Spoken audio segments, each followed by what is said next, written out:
எங்க அன்பு மகனே மகளே, நீ ரொம்பவே கஷ்டப்படுறதையும் சிரமத்துல கண்ணீர் விட்டுக்கிட்டே இருக்கிறதையும் நான் பார்த்துக்கிட்டே இருக்கேன். உன் இருதயத்தில் உள்ள வேதனை எல்லாம் எனக்கு தான் தெரியும்.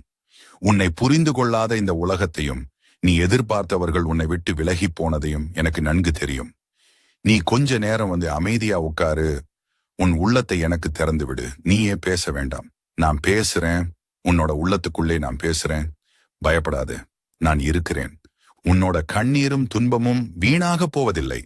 உனக்கு ஒரு முடிவில்லை, ஒரு புதிய தொடக்கம்தான். உன் வாழ்க்கை இப்படி தகர்ந்து போயிருக்கு போல தெரியலாம். ஆனா நான் உன் வாழ்க்கையின் கையில் இருக்கிறேன். இனி என் திட்டம் தான் நடக்கும். அது உன்னை அழிக்கிறதுக்காக இல்ல, உன்னை ஆளாக்குறதுக்காக. நீ இப்போ இருக்கும் இருட்டு உன்னை பயமுறுத்தலாம். ஆனா அந்த இருட்டுக்குள்ளேயே என் ஒளி உன்னை தேடி வந்திருக்கு. நீ தனியா இல்ல, நான் உன்னோட கண்ணீரோட கூட இருக்கிறேன். நீ விழுந்த இடத்திலே நான் என் கரங்களை